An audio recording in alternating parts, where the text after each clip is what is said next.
হাদিসের মধ্যে আছে আল্লাহর নবী সাল্লাল্লাহু আলাইহি সাল্লাম তিনি কোনোদিন পিছন দিকে হেলান দিয়ে জুতা পায়ে খাবার খেতেন না, বলতেন এটা অহংকারের পরিচয়। আল্লাহর নবী সাল্লাল্লাহু আলাইহি সাল্লাম দুই হাঁটু তুলে পিঠ সোজা রেখে মাথা ঝুঁকায়া এরপরে খানা খেতেন, হাদিস। এবং বলতেন আকুলু কামা ইয়াকুলুল আবদ, এক গোলাম তার মনিবের সামনে যেভাবে খায় আমি মুহাম্মদ আমার রবের সামনে এভাবে খানা খাই। বিনয়, তাওয়াজু, এটা রাসূলুল্লাহ সাল্লাল্লাহু আলাইহি সাল্লামের শোভা ছিল। তাহলে পৃথিবীর মধ্যে আল্লাহ ব্যতীত যদি কেউ অহংকার কিছু করার মতো থাকে তো সেটা রাসূলুল্লাহ করতে পারে। কি বলে? কারণ কোন যোগ্যতায় এক সুতা ওনার মধ্যে ঘাটতি নাই, বলেন না? যত যোগ্যতা কল্পনা করা যায় এর কোনটার মধ্যে উনার কোনো ঘাটতি ছিল? সৌন্দর্য, রূপ, আচার ব্যবহার, কথাবার্তা, জ্ঞান গরিমা, বুদ্ধিমত্তা, চলন বলন সবকিছুতে তিনি সেরা। তবুও তিনি কোনোদিনও অহংকার করেন। হাদিসের মধ্যে আছে আল্লাহর নবী সাল্লাল্লাহু আলাইহি সাল্লাম ডান দিক থেকে কেউ যদি উনাকে ডাক দিতেন, কথা বলতেন, তো আল্লাহর নবী পুরা চেহারা ঘুরাইয়া এভাবে তাকাইয়া কথা শুনতেন। যতক্ষণ ওই লোক কথা বলতো অতক্ষণ চেহারা ফিরাইতেন না। এটা তাওয়াজু, বিনয়। এমন না যে সামনের দিকে তাকাইয়া আছে, ওই বেটারে বলছে হ্যাঁ কবে না শুনতে আসি, তো এমন হয় না আমাদের। আল্লাহ রাসূল এটা করতেন না। কেউ হাতে মুসাফা করছে, নবীজি কখনোই নিজের হাত টেনে নিতেন না। ওই লোক যখন হাত ছাড়াইতো তখন ছাড়তেন। তাওয়াজু, বিনয় ছিল। তাহলে এই জন্য ভাইয়া অহংকার যে করবে না, আল্লাহ বলেন আমার জান্নাত তার জন্য। অহংকার কাকে বলে? আল্লাহর নবী বলছে দুই জিনিসকে। কয় জিনিসকে বলেন? এক নাম্বার বাতারুল হক, যত কিছু হক শরীয়তের বিধিবিধান এর যে কোনো একটাকে অবজ্ঞা করা, ফেলে দেওয়া, পরিত্যাগ করা, নিজের জীবন থেকে বাতিল করে দেওয়া, এটাই অহংকার। এই লোকটাই অহংকারী। এজন্য যত যুবক, যত মুসলমান নামাজ পড়ে না, সেজদা করে না, এরা অহংকারী। কারণ এটা হক, সত্য বিধান ইসলামের, এইটাকে সে অস্বীকার করছে, অবজ্ঞা করছে। এই অহংকারী। যত শুদ্ধ কথাই বলুক, ডিগ্রি 18 কিসিমের ডিগ্রি লোক, কথা বুঝেন, সে আপনার অভদ্র। সেজদাবিহীন কোনো মানুষ ভদ্র হইতে পারে না। নামাজবিহীন কোনো সন্তান, কোনো মানুষ ভদ্র হইতে পারে না, হতেই পারে না, হতেই পারে। আল্লাহ ইবলিসের পরিচয় বলছে কোরআনে। আল্লাহ বলছে ইবলিসকে জানো? ইবলিস সে যে সেজদাকারীদের অন্তর্ভুক্ত ছিল না। লাম ইয়াকুম মিনাস সাজিদিন, সেজদাকারী নয় যে, তার পরিচয় ইবলিস। অতএব দোস্ত, তুমি তোমার পরিচয় ঠিক করো। তুমি মানুষ কিনা না ইবলিস, সেজদার ভিত্তিতে প্রমাণ হন, সেজদার ভিত্তিতে প্রমাণ হন। ফারকু মা বাইনানা ওয়া বাইনাল কুফরি আস-সালাহ। আল্লাহর নবী বলেন আমি আর আমরা, ঈমানদার আর বেঈমান, পার্থক্য নামাজ। কি? নামাজ, সালাত, নামাজ। আমি প্রায় বলি আগা কাটা না। আগা কাটলে মুসলমান, আগা না কাটলে মুসলমান না। না, আগা কাটার ভিত্তিতে কি না মুসলমানের হিসাব কিতাব। ওইটা একটা সুন্নত আমল, এটা একটা জরুরি আমল। কিন্তু মুসলমান আর বেঈমানের পার্থক্য সেজদা। কি বলেন না? সেজদা, সেজদা, নামাজ। প্রত্যেকটা বিধান। যে সুদ খায় সে অহংকারী, যে ঘুষ খায় সে অহংকারী, যে মিথ্যা বলে সে অহংকারী, যে অশ্লীল ছবি দেখে, নর্তকীর নাচ দেখে সে অহংকারী, যে মা বেপর্দা চলে ওই মা অহংকারী, যে বোন বেপর্দা চলে ওই বোন অহংকারী, যে বিবি বেপর্দা চলে ওই বিবি অহংকারী, যে ঘরে রঙিন টেলিভিশন চলে ওই ঘরওয়ালারা দেমাগি, অহংকারী। আর আল্লাহকে পরোয়া করেন। আর আল্লাহকে মূল্যায়ন করে না। আর আল্লাহ বলেন আমার সাথে যে অহংকার দেখায় কাসামতুহু, আমি তারে এমন ভাবে ধরি এক আষাঢ়ে আমি সোজা করি। আল্লাহ বলেন আমারে চেনো নাই, তো বোঝোই নাই আমাকে। ওয়ামা কাদারুল্লাহ হাক্কা কদর। আল্লাহ বলে আরে মানুষ তোমরা আমারে চিনো না, আন্দাজ করো না, আন্দাজ করবা। আমি রহম করছি, আমার নাম যেমন রহমান, আমারই নাম কাহার। আমার নাম যেমন রাহিম, আমারই নাম জব্বার। মনে রাখ, আমার দোনো নামের অর্থ শুনে নাও। আমার রহমান নামের অর্থ কি এটাও জেনে নাও, আমার জব্বার নামের অর্থ কি এটাও জেনে নাও। আমার রাহিম নামের অর্থ শোনো, আমার কাহার নামের অর্থ শোনো, তাইলে আন্দাজ করবা। আর আমি ভাগ করে রাখছি কখন আমি রহমতের আচরণ করব, কখন আমি কাহারের আচরণ করব, এটাও আমি ভাগ করে রাখছি। দুনিয়ায় আমি রহমতের আচরণ করি, তোমারে দুগা ভাত খাওয়াই, তোমার এত চুরি ডাকাতি, এত মিথ্যা, এত চুরি, এত মোবাইল, এত অশ্লীলতা, এত গান বাদ্য, এত নাচ গানের পরেও ছেলেপেলেরা মনে করে কই মাতে তো না কেউ। বুঝেন নাই কথাটা?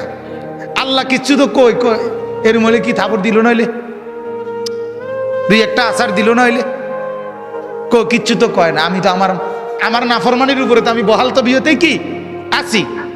আল্লাহ বলে আহারে আমার একটু দয়া দেখে তুমি ভুল করছো না, আমার একটু দয়া, এ তোমারে দুগা বাট্টাত খাওয়াই দেখে তুমি মাতো না, মনে করছো আমি আর কিচ্ছু কইতাম না। হ্যাঁ, তোমারে যে পরিমাণ ভাত খাওয়াই, আমার বাঘ বাল্লুক রে আমি এত বেশি খাওয়াই, ঠিক না বলে?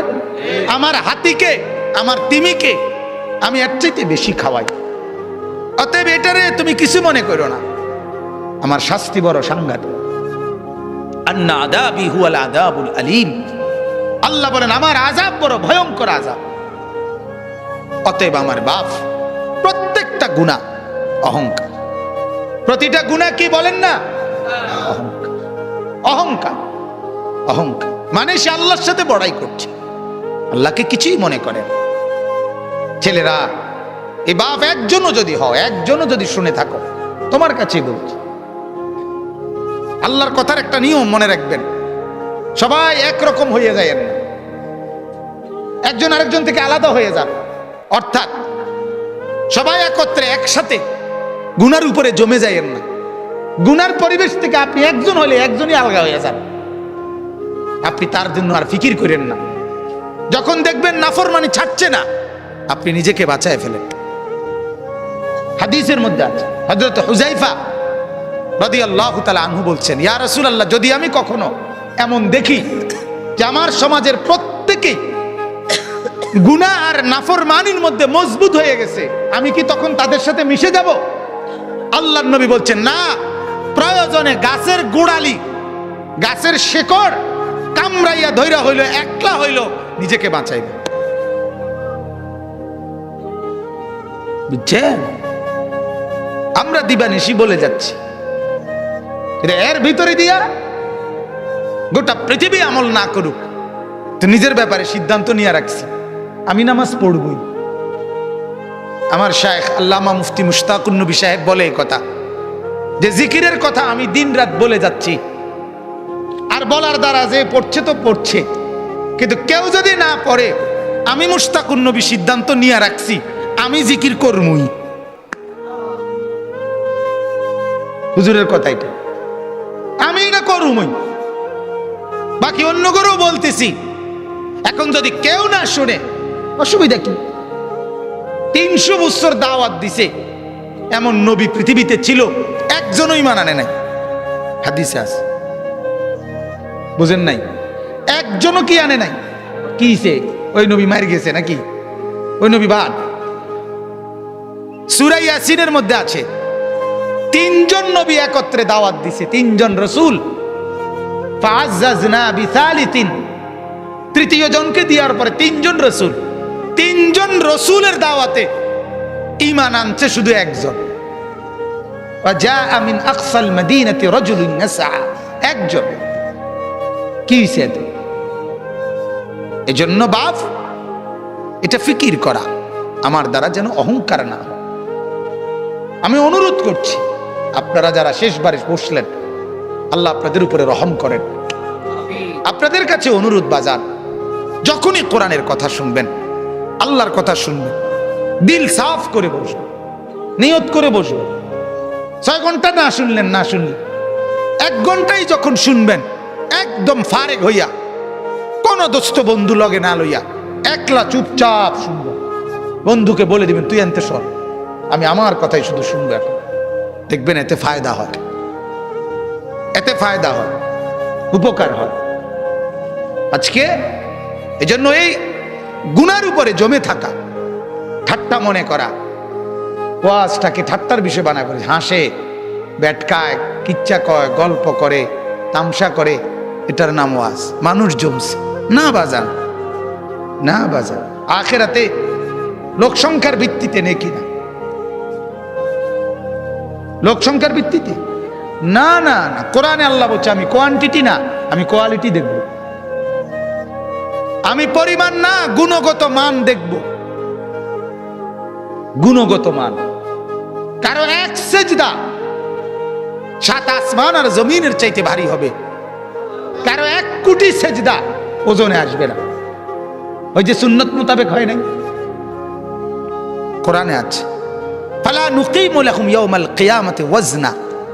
কোন কোন নাফরমানের সমস্ত আমল ওজনে আসবে না, মানে এটা 1 কেজি হইতো না। এই জন্য ভাইয়া মাকসাদ স্পষ্ট হওয়া চাই। আমাদের ভিতরে ইখলাস দরকার, আমারও, আয়োজকদেরও, শূন্যওয়ালাদেরও, নাহলে কাঙ্ক্ষিত খরচ হয়। প্রতিটা মাহফিলে কষ্ট আছে, প্রত্যেকটা মাহফিল মেহনতের মাহফিল। এনে আইসা বক্তা হিসাবে শুধুমাত্র 1000 টাকা চুক্তি করে নিয়ে যাওয়া, এটার নাম জিন্দেগি না। এর পিছনে অনেক শ্রম ব্যয় আছে। তাহলে এটার একটা ফলাফল চাইতে হইব, কথা বলেন না? ফলাফল এটাই কি যে লোকেরা বললো তারার মাহফিলে লোক হয়েছে, এটাই ফলাফল, এটাই প্রাপ্তি? তারার মাহফিলে লোক হয়েছে না, এটাই অপ্রাপ্তি, এটা ব্যর্থতা। তাহলে প্রাপ্তি এবং ব্যর্থতা তো এটা না। কয়জন আল্লাহর বান্দার কলিজায় আখিরাতের মহব্বত আসছে, এটা দেখার বিষয়। কয়টা ছেলের ভিতরে নামাজের জজবা আসছে, এটা দেখার বিষয়। এই জন্য আমার অনুরোধ, আল্লাহ তাআলা বলে, বান্দা অহংকার করলে আমি জান্নাত দেব না, আর অহংকার না করলে আমার জান্নাত তোমার জন্য। আর প্রতিটা নাফরমানি অহংকার, অহংকার। 2 নম্বর হলো গামতুন নাস, অপরকে তুচ্ছ করা, মানুষকে তুচ্ছ তাচ্ছিল্য করা যে কোনো ভাবে, এটা অহংকার। এটা কি বলেন না? অহংকার। অতএব আল্লাহ বলেন অহংকার করবে না, আমার থেকে জান্নাত বুঝে নিবা। আর আমি অল্প কথার জন্য বললাম, অহংকার 2 জিনিস। আল্লাহ আল্লাহর রসুলের কোনো নাফরমানি হওয়া, এটাই অহংকার। আর মানুষকে হেয় করা, এটাই অহংকার। আমরা দ্বিতীয়টা যদিও কিছুটা বুঝি, প্রথমটা বুঝি না। বুঝেন নাই কথাটা? একজন আরেকজনের হেয় করা, এটা যে অহংকার কয়, এটা মোটামুটি সবাই বোঝে। এটা কইতেও পারে একজন, বেটা বেটাগিরি দেহ হুডাঙ্গিরি মারো, হ্যাঁ। কিন্তু মূলত দুটোটাই অহংকার, গুনাহ অহংকার। কারণ গুনাহ মানেই তো হলো তুমি আল্লাহকে কি করছো না, পরোয়া করছো না। মেম্বাররে ভয় করছো, অথচ মেম্বার সামনে নাই, অথচ আল্লাহ তো সামনে। চেয়ারম্যানরে ভয় করছো, অথচ চেয়ারম্যান তো সামনে নাই, আল্লাহ তো সামনে। আল্লাহ আমার সাথে আছে কিনা বলেন? আল্লাহ আমাকে দেখছেন না কখন? আল্লাহর আড়ালে আমি কখন? কথা কয় না। কোন সেকেন্ড, কোন পলক? 2 নম্বর, ওয়ালা ফাসাদান। আল্লাহ বলেন ফাসাদ যে করবে না। ফাসাদ কি? ফাসাদ মানে জুলুম। জুলুম কি? একই অর্থ, গুনাহ। অর্থাৎ আমার কাছে যা প্রাপ্য আল্লাহ আল্লাহ রসুলের পক্ষ থেকে, এর ব্যতিক্রম করাই জুলুম, এক ব্যতিক্রম করাই বিশৃঙ্খল। একই অর্থ। অর্থাৎ এখন নামাজের ওয়াক্ত, এখন নামাজ না পড়া এটাই ফাসাদ, এটাই বিশৃঙ্খলা, এটাই সমাজের অশান্তির কারণ। হালাল খাওয়ার কথা, হালাল না খাওয়া, এটাই অশান্তির কারণ। সমাজের এত বিশৃঙ্খলা কেন? কেন? পঞ্চম শ্রেণীর ছাত্রী ধর্ষিতা, সপ্তম শ্রেণীর ছাত্র ধর্ষক, নির্যাতনকারী, নাউজুবিল্লাহ।